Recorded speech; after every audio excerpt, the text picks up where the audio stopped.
ذیل آیه شریفه و اما من خاف مقام ربه و نهى النفس عن الهوى فإن الجنة هي المأوى.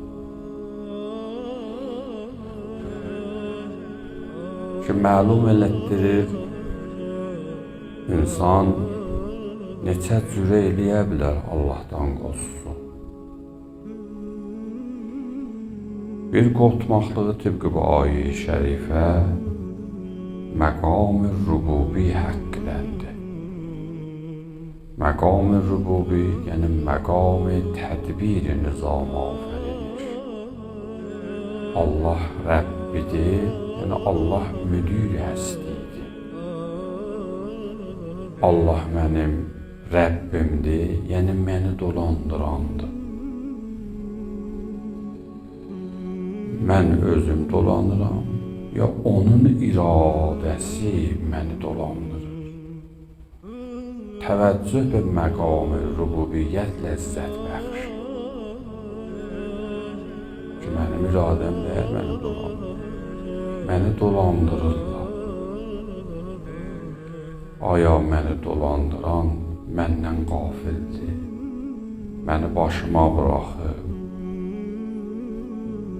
Ya kanun-i rəhməti binihayət məni dolandırır. Əcib mənadır. Əgər əzəldən ta əbədə məni tədbir eləyən odur, nəngəm qüssəsi və bu kələmə-i Rəbb şirin bir kələmədir və به پناهگاه زیبایی انسان در مسیر حق.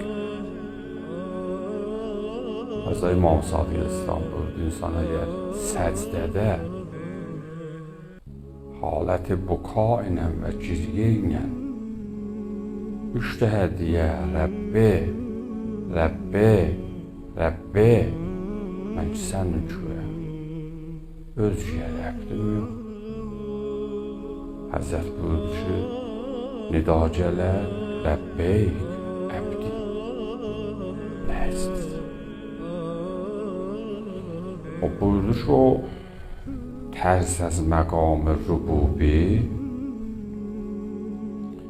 bu mənadadır ki, insan qayda cəlal-ı kibriyayı haqqı görə o kibriyayı haqq o böyüklü bunun vücudunda oturar. O adam qalib böyük şəxsiyyətin hüzur edəndə onun heybət adamı tutur. Naxudagah adam eləyənmir danışsın. Ya istəsir danışsın, əl-ayağı əsir, dodağı əsir. Dərhal ki, bu şəxsiyyət nə bunu yiyəcək, nə bundan haləti tobixisi var. Bəli, onun heybəti və əzəməti mını tutur. Məqam-ı kibriyayı budur ki, Allah Teala təbarəkin vəqti əzəmətin və cəlalın nizam-ı afərinişdə qudrəti mütləq gördü ki, bu qudrətin mütləqdə heç nəqs və heç məhdudiyyət və heç əcz yoxdur. Naxudagah در bərabər bu əzəmət və cəlal və kibriyayı sınır. Və bu sınmaqlıqdan bir qorxu bunun ürəyində oturur.